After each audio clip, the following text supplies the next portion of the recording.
Welcome. Glad to have you here. Friday. Anyway, sure loved your presentations this week. I said that on Wednesday. I'll say it again. I saw a lot more on Wednesday, and I've been seeing the online ones, and wow, all of you taking it to the next level and stuff like that. If I've seen you before. Of course, you're good anyway. But anyway, really impressive presentations, so thank you. Very, very cool.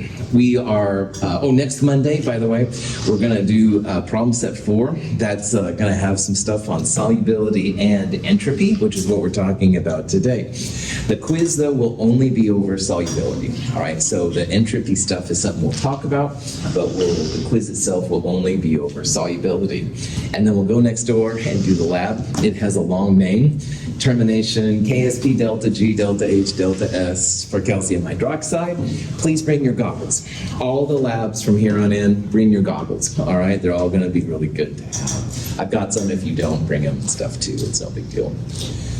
Questions? We left off talking about probably the most important equation of the whole year, and I probably say that about each equation that's important, so I apologize for that. But it's the second law of thermodynamics that we're dealing with here. And when you think about all the sources of entropy, which are called the entropy of the universe, S is the symbol for entropy. The universe equals the entropy of the system, what you're looking at, and the entropy of the surroundings. And if you're going to have anything happen, according to the second law of thermodynamics, you must have an increase of entropy, all right? And that is huge for what we're talking about. So you throw a piece of sodium in water, something happens, whoa, entropy is increasing. On the other hand, if you try to mix chemicals together and they just sit there, probably then there is no increase in entropy of the universe. So this is going to be our next thing of attack here. We're going to figure out how to figure out the entropy of the system and the entropy of the surroundings. And if you combine those both, and it's a positive number, which is literally what it is, then it should be something that happens. So, I hate to make correlations with religion, all right, and I apologize. However, this is as close as science gets to religion, because, religion has deities and all that stuff, and I don't believe anything you want, by the way, but in this world, if you want something to happen, then second law must give a thumbs up, and that's only going to happen if the delta S of the universe is greater than 0. So, and if it's less than 0, then you at best will have something that's reactant favored that won't be very strong. So this is how scientists can predict when things happen and when they don't happen. And I'm going to show you my video once again where I'm using a non-G-rated word just for a second. Bear with me. My marriage, I told you, was dead for years. I don't know why. Oh, yes, I do. It's the second law of thermodynamics. Sooner or later, everything turns to shit. That's my phrasing, not the encyclopedia. I apologize for the use of the bad word. I know Donovan's ears over here are bleeding from hearing this, and I can't apologize enough. This is from a movie called Husbands and Wives. It is a pretty cool movie, but anyway, that's neither here nor there. The reason why she said that is because the second law says everything turns to S. Not entropy either, but you get the idea, is that if you're going to have something happen normally, all right, I'm back to my cards, and I just, throw them down, oh, all messed up. Well, that was easy, all right, that's product favored.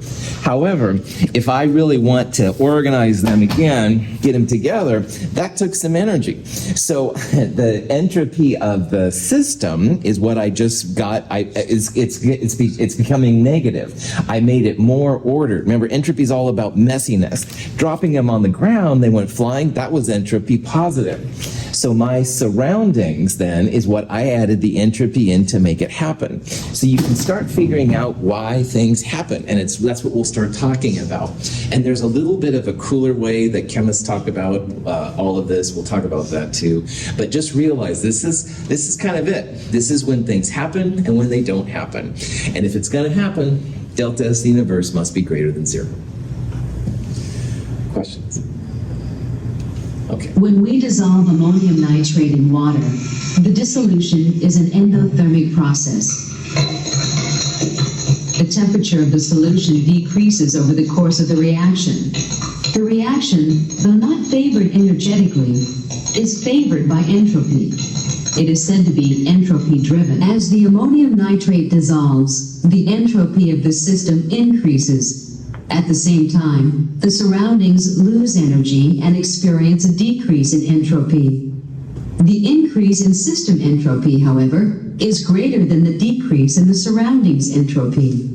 Thus, the total entropy, the sum of the entropy changes in the system and surroundings, increases, as demanded by the second law of thermodynamics. This is the kind of question you can start thinking about now. You're placing a solid ammonium nitrate in water, and you stir it up. And in the video, did it dissolve? Yes. Oh, this isn't Gesundheit. This isn't a trick question or anything like that. Yeah, it dissolved. And why that's important is something happened. All right? And if something happens, your delta S of the universe is going to have to be greater than 0. All right? So it can be something exciting, sodium and metal and water, boom, right? That would be exciting. Or it can be kind of mundane, which is what happened here. But if something happens, delta S of the universe must be greater than 0. So then you can start thinking about system and surroundings. Now, this was an interesting reaction for us because it was endothermic. And that means energy is pulled from the outside to the inside. That's the surroundings, all right? Surroundings is going to have a decrease in the energy. So we would argue then that the energy is being concentrated. This one is going to be a negative number. So it's not the surroundings here which is making it happen, but it is going to be the system. And most of the time, when you take solids, you place it in water, you've got a bunch of ammonium and nitrate ions running around, and we know that ammonium is a weak acid, so it's going to do a little tiny bit of acid stuff, tons of disorganization, all right? So it's the system which is making this happen. The system is, wants this reaction to go. Honestly, the surroundings doesn't, because you're pulling energy from the outside in. But in the overall thing, because we know that something happened, because we know this is greater than 0, system entropy is going to overpower the surroundings entropy. So these are the kind of things we'll start thinking about in terms of will reactions occur and why they occur too, for that matter. All right, now making liquid water is important, all right? A couple of you have drink containers and stuff, and I totally understand. So making liquid water is important. And let's say that we wanted to calculate the entropy of the universe, delta S0 for the universe. And again, if the water is going to form from the elements, this had better be a positive number. Well, earlier on Wednesday, we actually went through this example. And what we did for the delta S of the system is we took the entropy of the products and subtracted the entropy of the reactants. And to do that, you need the table that's in problem set 5, which, by the way, will help a little bit with problem set 4. It's like 10 pages long, so I didn't want to put it in problem set 4 as well. But anyway, in problem set 5, you're going to have a list of these entropy values. And you would take the product entropy, subtract the reactant entropy, 2 times liquid water minus 2 times hydrogen minus the oxygen will give you this value right here. When you look at values for entropy, will any of those numbers be negative or 0? No, good. The third law of thermodynamics, we're playing with big kids now with thermo, but anyway, the third law of thermodynamics says the only time you're going to have an entropy 0 is for those perfectly formed crystals at 0 Kelvin. And we are not at 0 Kelvin, we're under standard conditions, and the chances of having a pure crystal of anything, honestly, are about 0. When you get to organic chemistry, crystallization, remember what I said, but prop that back on. Anyway, it's never going to happen, all right? So you have to look up all these values. They should be positive, but the overall entropy change can be positive or negative. So what this says here is that making liquid water, the system doesn't like it, all right? Because positive values are what entropy likes. And we talked about on Wednesday how making 2 moles from 3 moles, it's like becoming more organized, all right? Because 3 moles is lots of disorder, 2 moles is less disorder. That's one reason why this is negative. But the even better reason, you're You're going from gases to liquids. Gases always have more entropy than liquids, and liquids have more entropy than solids. So for all of these reasons, the system entropy is negative. So based on just this number, we'd say, well, it doesn't look very promising that there's liquid water. And you should laugh and smile at that a little bit, because obviously water is around a lot. So that leads us into how you calculate the delta S of the surroundings. And in the example with ammonium nitrate, all right, ammonium nitrate was an endothermic reaction when it dissolved in water.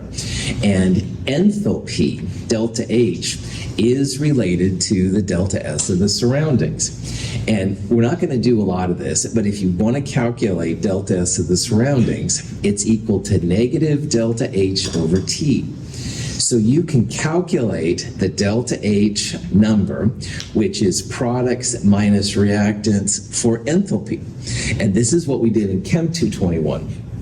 We had a big table of enthalpy values, 2 times water minus 2 times hydrogen and oxygen.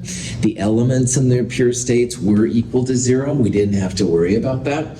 So the enthalpy value here, negative 571.70. Is this reaction exothermic or endothermic, looking at that delta H? Exothermic. Well done. That's right. So exothermic delta H goes right there. And it's negative times a negative, so it'll be positive. We're doing this at 298 Kelvin. So the delta S value, positive 1917.5. So let's back up here a second. We're trying to find delta S of the universe, all right? And delta S of the universe equals delta S system plus delta S surroundings. System will be product entropies minus reactant entropies. Use the table, look for the delta S column. Water minus these two gives you this number right there. Now, for delta S of the surroundings, it's negative delta H over T. And this delta H is product enthalpies minus reactant enthalpies, which is what we did in Chem 221. So here, if you take 2 times liquid water minus the reactants, these are all going to be 0, you end up with this number right here. It's exothermic, blah, blah, blah. So delta S will be minus that number, positive. I'm turning kilojoules to joules to make it gel with this number up there. Divide by the temperature you're doing at, usually room temperature. Positive 1917.5 joules per Kelvin. Questions? Does the delta S of the surroundings want this reaction to go? Yes, good. That's right. Positive entropies are the ones that want reactions to happen, all right? So this delta S says, no, I don't want this reaction to go. 3 moles to 2 moles, gases to liquids. Delta S system says, I got nothing for you. But delta S of the surroundings says, heck yeah, this is very exothermic, all right? A lot of energy is given off. So concentrated energy in the system is released to the surroundings. That's what this number says. And when you turn it into delta S, it comes out to be a very positive delta S value. So the surroundings wants it to happen, system doesn't want it to happen. So now we have all the information we need to calculate the delta S of the universe. It'll be literally this plus this, and we have the same units. And by the way, delta H is often in kilojoules, so make sure you go kilojoules to joules, or turn this one into kilojoules, something like that, so they're the same kind of units. If you do this, then you just literally add them together, assuming you've got the same units, which we do.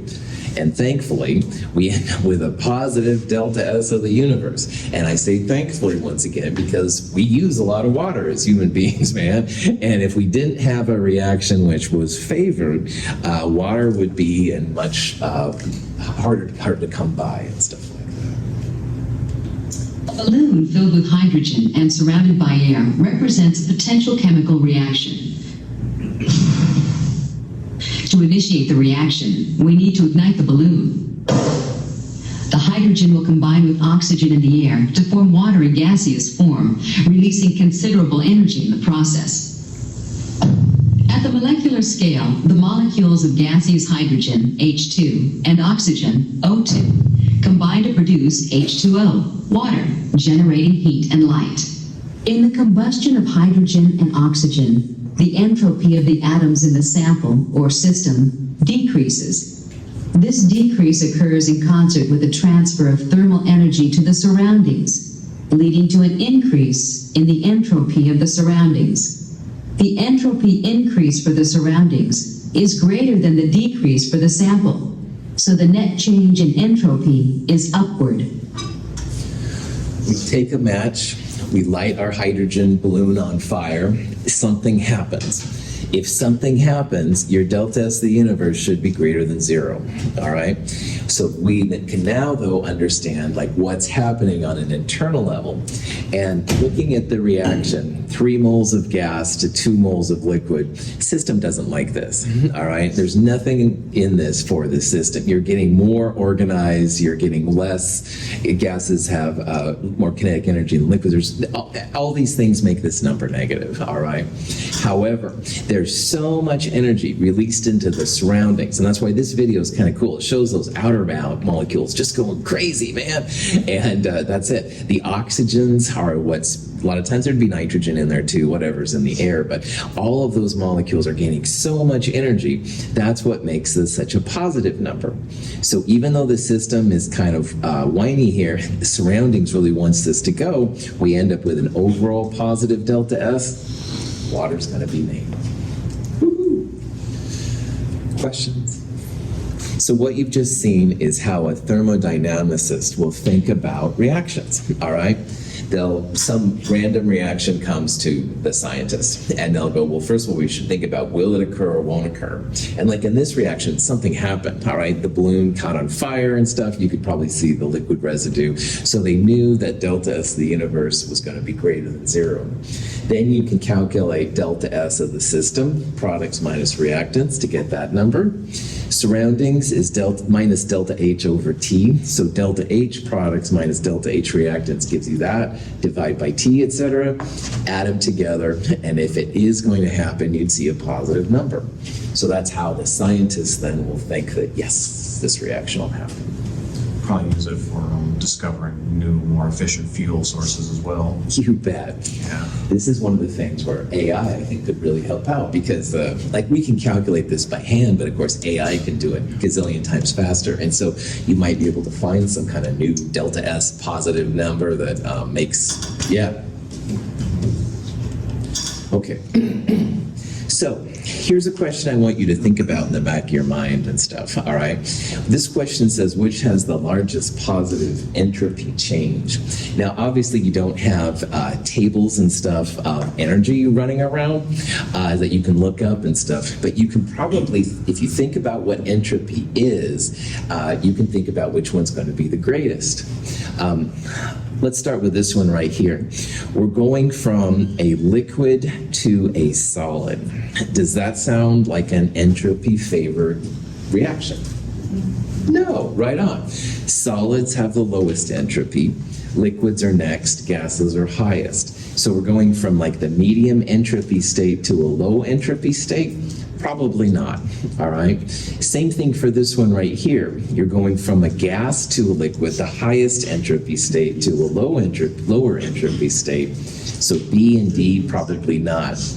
Now, this one, notice how you have gases on the left and gases on the right. So it's not about the states of matter that's going on here, because the gases are there. But notice how we have 2 moles of gas on the left, and 1 + 1, 2 moles of gas on the right. So that also doesn't sound very entropy favored, all right? Like if you have 2 moles of gas on the reactant side and 2 moles of gas on the product side, that doesn't sound like that would be very entropy favored. And actually getting to pure I2 and F2 might be a challenge. So this one would be questionable at best, all right? But in Chem 221, this was a kind of reaction that we looked at. What is the name of that kind of reaction? Does anybody remember? Combustion. Well done. fire. Oh, sorry, I'm not into a Beavis and Butthead recently, I was kidding off. Anyway, it's a combustion reaction, yeah. Now in combustion, you take something organic, something with carbon, hydrogen, maybe nitrogen, maybe oxygen, you burn it in O2, and CO2 and water are the only products. And 99.999% of the time, combustion is good for exothermic, releasing energy. So that would be a good reason why this reaction should be product favored. Now, 15 over 2. 16 over 2 is 8, so it's a little less than 8. 8 plus 1 would be 9, but we have 8.5 moles of gas. And on the product side, you have 9 moles of gas. And going from 8.5 moles of gas to 9 moles of gas is also going to be entropy favored. So there's no question here that C is going to be the best one, all right? This one maybe, maybe not. You should probably think about that, look up some values or whatever. But this one, because you're going from 8.5 moles to 9 moles, that's good. It's a combustion reaction. You've got a liquid, and all of these are gases. So of those 4 examples, that would be a good one to guess. Questions on that? Okay. So we're going to start thinking a lot here about reactions that occur naturally and reactions that don't occur naturally. Spontaneous means that the reaction occurs without outside intervention. Remember that spontaneous doesn't mean, hey, let's all go to the park right now. Darn it. Spontaneous means that it's a product favored reaction. And here's different combinations of delta H and delta S. Now, we're going to come back to delta H here in a little bit, why it's actually better to use than that weird minus delta H over T thing. But these are the kind of things you can see. And what I want you to think about is that some reactions will happen all the time, all right? If your delta S system and delta S surroundings are both happy with the reaction, it's going to happen all the time. Some reactions, never spontaneous, because neither the system nor the surroundings have favorable entropy value, so they won't happen. And then sometimes, like in water, one will want the reaction to occur, but the other one doesn't want the reaction to occur. And depending on which one is stronger, bigger, if you will, then you'll have one that will occur or won't occur. So we'll start thinking here a little bit about it. But before, let's have a video break.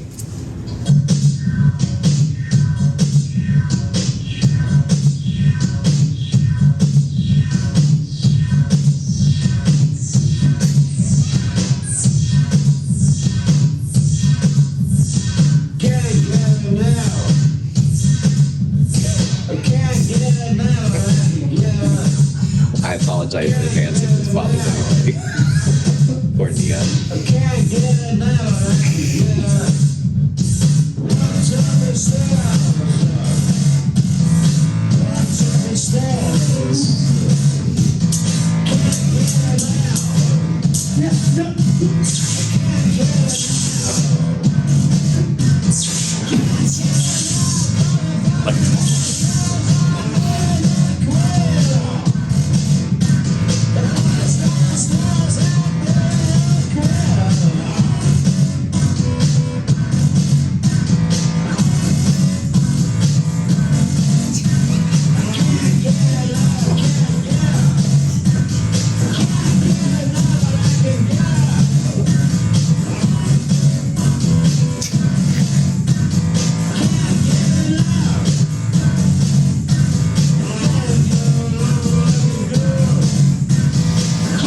This was a promo for a college in, I think it was Zurich or something like that, and I was just dying. So anyway, all about reactions that occur and don't occur and stuff like that. So, okay, I've already used up my G-rated equivalent anyway. All right, so let's move on.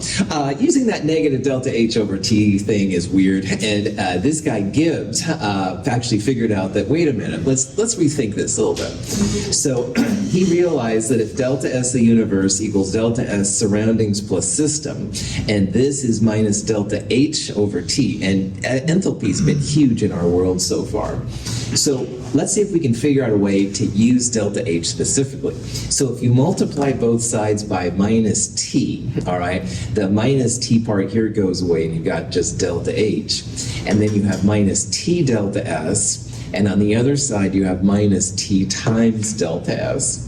And what people finally did after a long time is this is actually a cooler system, and it doesn't seem like it, but it is. And they start calling negative T delta S of the universe delta G of the system. And G is Gibbs free energy. And so instead of using delta S of the universe equals delta S system plus delta S surroundings, chemists will almost always use this expression right here. This is called the Gibbs equation. And it's delta G equals delta H minus T delta S. And why chemists like this is, exothermic, endothermic is huge, all right? And up until this chapter, we were using essentially exothermic reactions to tell if a reaction would go or not. And it's more than that we've seen in this chapter, but enthalpy is a big player. So delta H minus T delta S equals delta G is what scientists usually look for. Now, the thing about delta G relative to delta S of the universe is there's a negative in there. So if delta S of the universe is positive, delta G is going to be a negative term.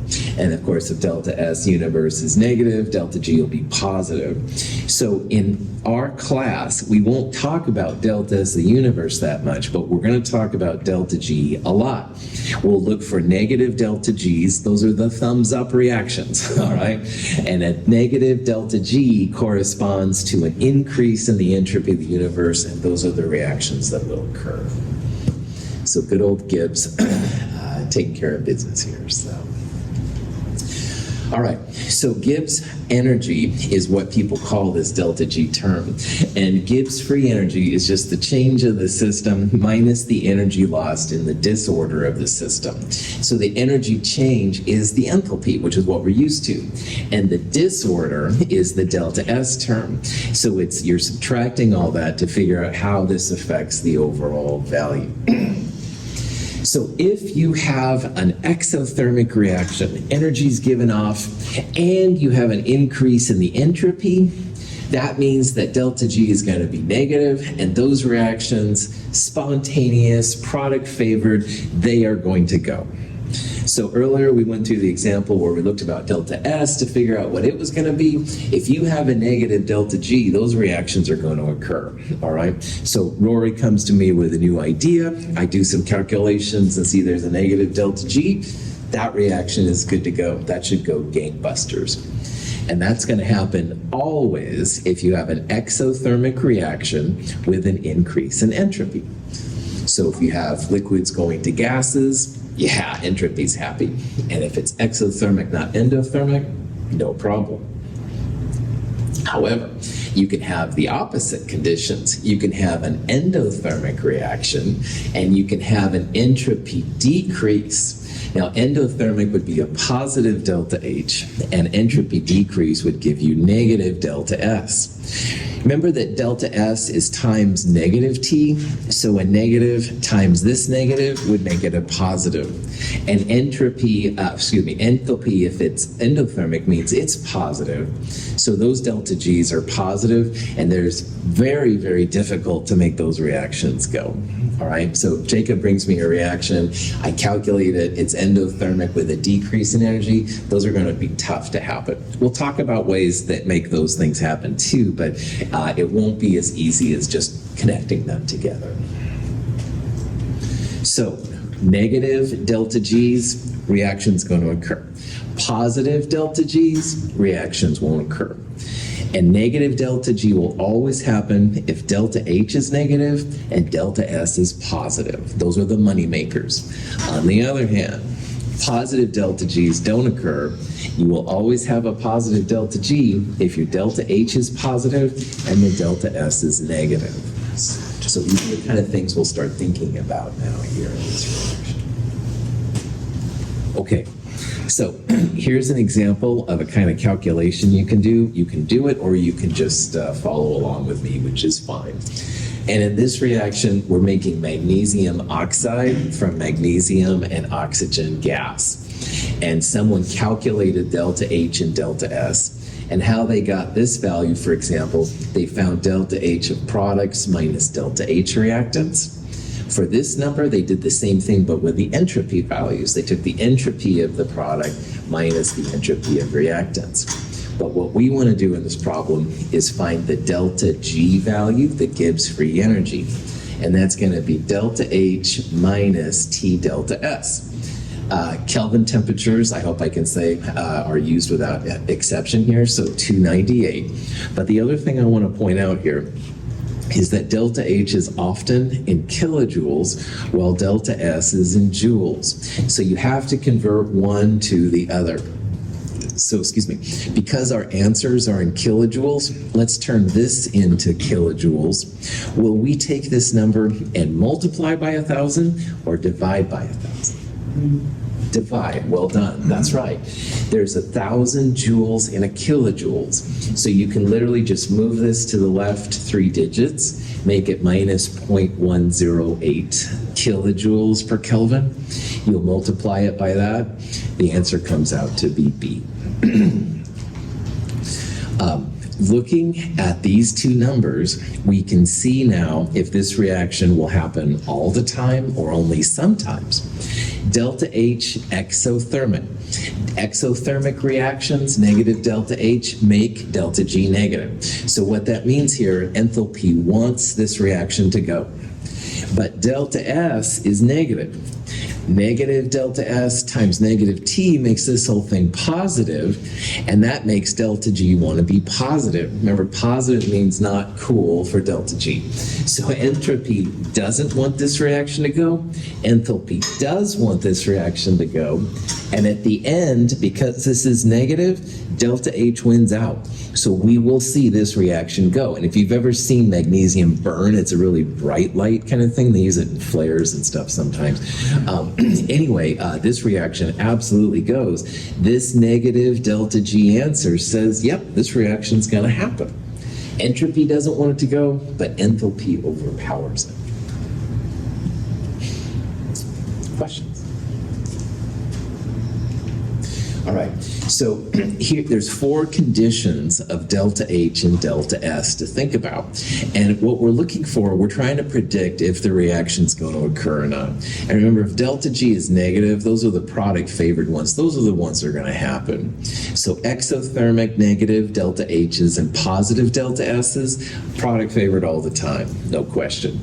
On the other hand, if you have positive delta H endothermic and a negative delta S, negative times negative makes that positive. Those will be reactant favored all the time. And there's some ways to make them happen, but it's very difficult. It's not going to just naturally go together when you plug them in. These two down here are kind of like the last example we saw. The last example we saw was like this one. We had a negative delta H and a negative delta S. Now, negative delta H makes delta G want to be negative, so exothermic means wants it to happen. But the negative delta S means entropy doesn't want it to happen. So there's going to be a temperature dependence for those. These reactions will occur if you're at the right temperature, and we'll talk about that here in a little bit. This temperature term, if it multiplies by delta S, and this part overpowers delta H, you can overpower whatever delta H wants you to, or whatever delta H wants you to do right there. We'll talk about that here in a little bit. So, we've got a reaction. It has a negative delta H and a negative entropy, all right? So enthalpy negative wants delta G to be negative. Enthalpy wants this reaction to go. But negative delta S times negative T makes this whole thing positive. And delta G, when it's positive, means the reaction won't go. So what we have here is we have an enthalpy reaction that wants it to happen, but entropy does not. So this question says, is a product favored at all temperatures, only at high, low temperature, not product favored, or my thing from the universe, the encyclopedia. Anyway, don't have to worry about that. What we can say here is that we have a fight going on, all right, delta H and delta S. Now, in the last example, at 298 Kelvin, when those were combined, it made delta G overall negative, which is good. But what if the temperature was like 1,000 Celsius or 10,000 Celsius? And why that's important is if T is big enough and you multiply it by the negative delta S and make it positive, it could overpower delta H. So if you have one of these conditions where you have a negative enthalpy and a negative entropy, you want to have a lower temperature. Because if this temperature is lower, then this term can't overpower this term. And low is relative. We'll see how to calculate here in a little bit. Right now, we can just say that lower temperatures will be product favored, will give negative delta G's. On the other hand, higher temperatures will give then positive delta G's, which won't be product favored. So, Prof hat off, re-up, whatever you want to think about it. We've got kind of like two snakes here fighting. Sound effect's not necessary. Sorry, Donovan, I know you. I can only imagine what you say outside of class. Anyway, Prof hat back on. Two snakes fighting, enthalpy and entropy. All right. Now, sometimes they both want the same thing to happen. They want the reaction to occur. Delta G is negative, no problem. Sometimes neither snake wants it to happen. Delta G always positive. There's like, I don't want anything to do with it. But what we're seeing here is what happens when one wants the reaction to happen and the other one doesn't. All right. Now, normally enthalpy is the bigger snake. All right. Really having a good time here. I watched a lot of Captain Kangaroo when I was there. Anyway, Prof back on. If the enthalpy snake overpowers entropy and enthalpy wants it to go, it's going to happen. But when temperature gets high enough, that entropy snake gets bigger and it's able to overpower. So temperature is another player in this, all right? Some reactions will only be product favored at lower temperatures. Some reactions will only be product favored at higher temperatures. And it has to do with this T delta S part right there. Again, normally delta H is a bigger number than delta S. That's my opinion by default. However, if temperature is high or low enough, you can make the opposite happen. Questions on that? So, there's two ways to calculate delta G, and the one we'll do most of the time is delta G equals delta H minus T delta S. And to do that, you'd find delta H of products minus delta H reactants using that table. You'd also find delta S products minus delta S reactants using the table. And you'd combine them at that temperature to find delta G. Remember, delta S is usually joules per Kelvin, and delta H is kilojoules. Convert one over. That's the most common way of doing it. However, in that table from problem set 5, there is a third column, and that third column are values of delta G. So if you have all your delta G values, you can go the sum of all the delta G products minus the sum of all the delta G reactants, just like you found delta H and delta S up here. And if you have the delta G's, it is a better way to do it, because then you've got everything all together, you're good to go. So that table in problem set 5 is going to be important, all right? It's a big table. There's many pages to it. But if you can have all the delta G's, then products minus reactants is a nicer way to go. Okay. These are some values of delta G, all right? So we've seen in Chem 221 values of delta H. Now in earlier this chapter, we saw some entropy values. These are values of delta G. And notice here how delta G can be positive, it can be negative, but it can also be 0. And just like enthalpy of the pure elements is equal to 0, so if you have hydrogen gas, the delta H is 0, or if you have nitrogen gas, delta G. Well, the same thing for delta G, which is kind of cool. So you don't have to look up delta G or delta H if it's an element in its standard state. But the minute you get to a non-standard state, so diamond is not the normal way of carbon, it's normally graphite, then you have to start looking up values. You do the same thing if you had ozone, O3, or liquid oxygen. Any non-standard element form you have to look up. But you won't have to memorize any of these or anything like that. You'd have values from a table and stuff. So, Okay, so here's an example of how this works out. We want to find delta G for this reaction right here. And you can see that we have some values here. So to find the answer, we're going to find delta G products minus delta G reactants. And so CO2 is this number right here. That's going to be the product. We'll subtract from it the delta G of the diamond, this number, plus the delta G of the oxygen. But wait, I didn't put the oxygen there for you for the table. What is the value of delta G for all pure elements? 0. Well done. So you don't need it, all right? And honestly, by default, if I don't give it to you, that's probably going to be the answer. But anyway, what you would do here, products minus reactants. You don't have O2 because it's 0. If you do that, it comes out to be negative 397.3 kilojoules per mole, all right? I've been babbling a lot in this class. Full stop. Seriously. I've been babbling a lot in this class. Thank you for catching that. I've been babbling a lot in this class, as always, about, diamond going to graphite, blah, blah, blah. Well, even better, diamond is going to eventually turn to CO2. It'll go to graphite probably first and then to CO2. And why I say that, look at our delta G. It's a negative value, all right? Negative delta G means positive delta S in the universe. It's going to happen, all right? But thank heavens, kinetics is still around. Kinetics makes this reaction super, super slow. But what this says is that, yeah, your diamonds one day will all be CO2. But the thing is, kinetic-wise, it'll be thousands and thousands of years in the future. But it's kind of cool. It's been observed on an elemental atomic scale. It's just that it's super, super slow and nothing any of you have to worry about. Questions? Okay. So carbon, regular carbon going to CO2. Delta G, CO2 minus graphite and O2, kind of like what we did before. Now in this example though, graphite is the standard state, so it's just 0. So the delta G value then is minus 394.4 kilojoules. And again, what this is telling us, just like in the last example, negative delta G, this reaction is going to occur. Now, the disadvantage of regular graphite going to CO2 is the kinetics are a lot faster. We've got a lot more CO2 running around. And CO2 comes from other sources, obviously, besides graphite decomposition.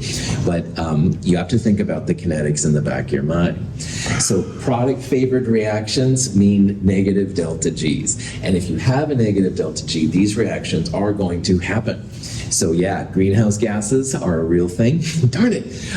If we lived with diamonds, it would be a problem, but then our bodies, of course, would be a little bit different. But anyway, you can figure out these kind of things and see why CO2 is an issue for greenhouse gases. Okay. Some reactions have favorable delta H and delta S, and those reactions are going to go all the time, no questions. When we pour sodium carbonate into hypochloric acid, it dissolves rapidly to produce aqueous sodium chloride and gaseous carbon dioxide. In this case, entropy increases, and the reaction is energetically favored to occur. It is both enthalpy and entropy driven. This is a reaction we've talked about before, but what we have here is the formation of carbonic acid, and carbonic acid breaks down to H2O and CO2, all right? So that's the overall reactions happening here. But let's say we were looking at this for the first time and we want to analyze it from a thermodynamic perspective. So first of all, you added sodium carbonate and HCl together. Did anything happen? Yeah, this isn't a trick question. You saw the bubbles, right? Hopefully, I mean, if you were on your phones, that's different, of course, but yeah, something happened, right? Something occurred. So that means that your delta G, delta H minus T delta S, that means your delta G negative, all right? If something happens means delta G is negative. If it would have mixed them together and nothing would have happened, you would have said positive, all right? Now, delta H do you think energy was released, or did you start to see little ice form on the test tube? Yeah, tons of energy was released. It was really exciting and stuff like that. Yeah, exothermic. All right. So this reaction definitely has enthalpy on its side. Lots of energy released. If you would have seen like little frost form on the test tube or something like that, that would have been an indication that it's endothermic. But boy, not this one. This one goes gangbusters. Now, delta S is the last part we need to think about.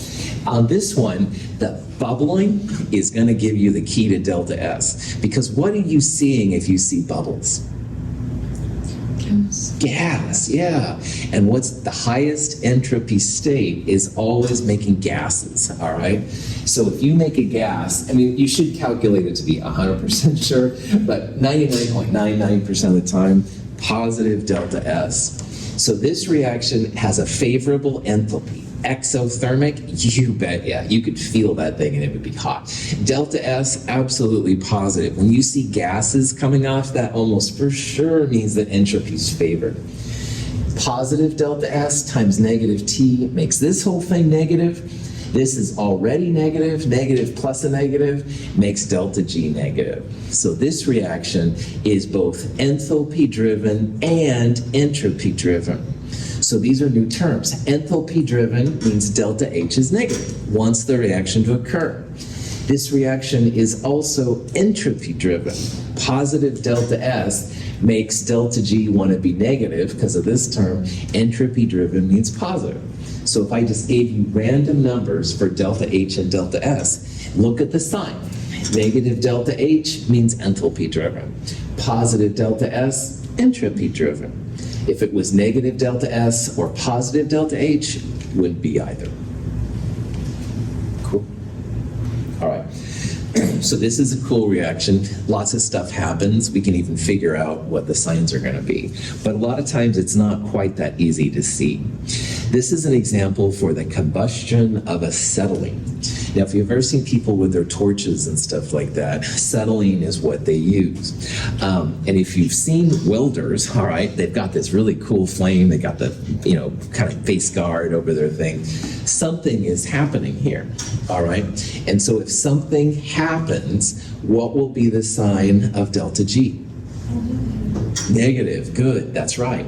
If something happens, delta G is gonna be negative, all right? So if you've ever seen a welder, definitely they have those torches going on.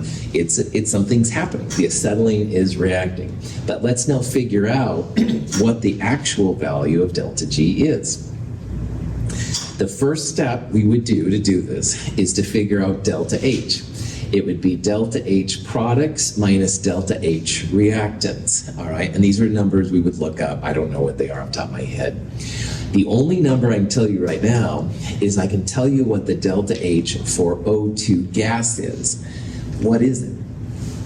Zero. Good, that's right. All the elements in their standard states will have delta H of zeros. But we'd have to look up CO2 and gas water and the C2H2.